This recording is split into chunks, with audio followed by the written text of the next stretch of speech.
समाप्त हो जाएगी। खाद 1-2 खाद नहीं 100 खाद डाल दो, वो दाना अंकुरित होने वाला नहीं है। तो हिरण्याक्ष ने क्या किया, इस धरती की उर्वरा शक्ति को छीना, चुराया, निकाला, उर्वरा शक्ति को अपहरण करके और पाताल में छिपा दिया।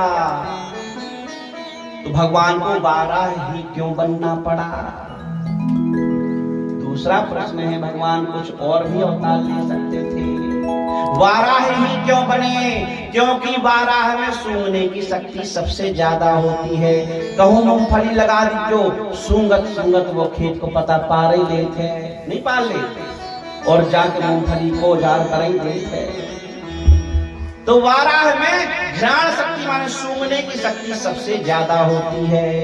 इसलिए भगवान ने वाराह नारायण का पता रूप धारण किया, उसमें घ्राण शक्ति ज्यादा होती है। और भगवान ने घ्राण शक्ति के द्वारा उस हिरण्याक्ष ने वह उर्वरा शक्ति कहाँ छुपा के रख दी है। यदि उर्वरा शक्ति नहीं मिलेगी तो भूमि बंजर हो जाएगी, भूमि किसी काम की नहीं बचेगी। बंजर भूमि में हम कितने अच्छे से अच्छा बीज डाल दें, कितने अच्छे से अच्छा यूरिया खाद डाल दें, दवाई छिड़क दें, उसमें फसल नहीं होती है। इसलिए ये बंजर भूमि ना हो जाए, भगवान ने उर्वरा शक्ति का पता लगाने के लिए जो सूंघने की शक्ति सबसे ज्यादा होती है वह वाराह में होती है। इसलिए भगवान वाराह नारायण बने और घ्राण शक्ति के द्वारा उस उर्वरा शक्ति का पता लगाया कहाँ रखी है, और उर्वरा शक्ति को ला करके पृथ्वी में पुनः स्थापित कर दिया।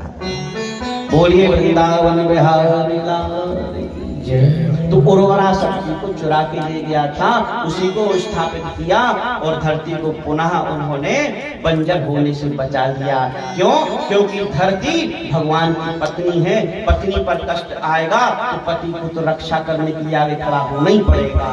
और भगवान ने उस हिरण्याक्ष का वध किया, धरती को पुनः उर्वरा शक्ति से ओतप्रोत किया और इस धरती को सुखी किया, जीवों को सुखी किया। और भगवान ने उस हिरण्याक्ष का वध किया। यह कथा हमको यही शिक्षा देती है कि भगवान धरती की रक्षा करने के लिए, वनस्पतियों की रक्षा करने के लिए हमको आपको शिक्षा दे रहे हैं, प्रेरित कर रहे हैं कि सुनो भैया, इन वनस्पतियों से, इन सुंदर सुंदर वनखंडों से हमारी धरती हरी भरी रहेगी, हमको प्राण वायु मिलेगी, हम जीवित रहेंगे, हम सुरक्षित रहेंगे। इसलिए हमें आप सबको मिल करके इन वनस्पतियों की, इन वृक्षों की रक्षा करना है। काट काट के धरती को बंजर नहीं बना देना है, नहीं तो हम भी ये ऑक्सीजन कहाँ से मिलेगी, ये सुंदर प्राण वायु कहाँ से मिलेगी, और हमारे प्राण पर संकट पड़ जाएगा। इसलिए भैया अपने वृक्षों की रक्षा करो, वनखंडों की रक्षा करो। इस कथा को सुन करके संकल्प लो कि हमारी धरती जो वन से हीन हो रही है, हम सब संकल्प लेते हैं कि अब धरती को पुनः हरा भरा हम सब करेंगे। एक एक वृक्ष जीवन में जरूर लगाएगा। 10-10, 20-20 काटता है कोई बात नहीं, एक एक लगाकर तो सही बताओ।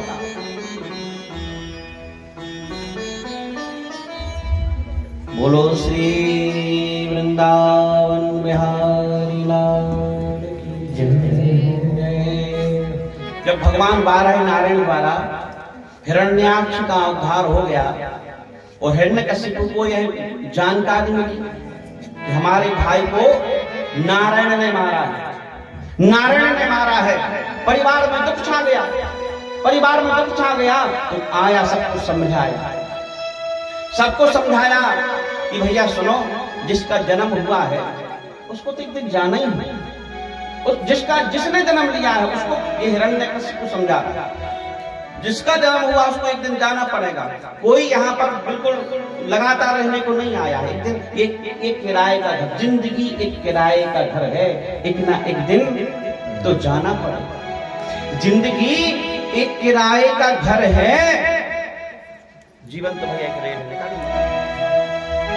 और दूसरा, ये जीवन एक रेलगाड़ी के डिब्बे के समान है, रेलगाड़ी के डिब्बे के समान। और अपन सब याद नहीं है, रेलगाड़ी के डिब्बा में अपन बैठे, यात्रा शुरू करी, यात्रा शुरू करी तो वो में 2-4 जन और बैठ जाते सीटों पे, तो एक दूसरे से अपन बतियान लगे, उनकी जानकारी ले रहे, भैया तुम कहाँ के, तुम कहाँ के, हम अपने एक दूसरे से बात हो गई, अपन ने अपने सुख दुख उनको सुना दे, उनने अपने सब्र सुख दुख अपन को सुना दे, और हमारी माता बहन तो रो रो के तक बता दे, जबकि अभी में 2 मिनट पे तो सब बता देते, हमारे घर में हमारी बहू नहीं सुन रही, लड़का नहीं सुन रहा, जैसे भी मुखिया बनकर को फैसला कर भी आ जाते हैं, खबरदार है, सब सुना दे, और सबरी दोस्ती हो जाए, सब जानकारी हो जाए, घर घर की एक दूसरे की कहानी हो जाए, और भैया जब उनकी और इतनी घनिष्ठ मित्रता हो गई, और तन कई देर बाद अगले स्टेशन पे उनकी स्टेशन आ गए उतरने पर, तो कहें भाई अब हम जा रहे सीताराम,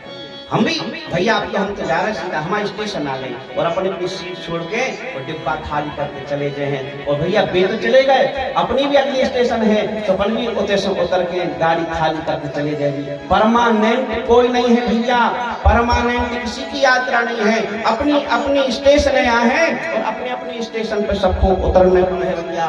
तो सुनो, जीवन एक रेल है, जीवन तो भैया एक रेल है,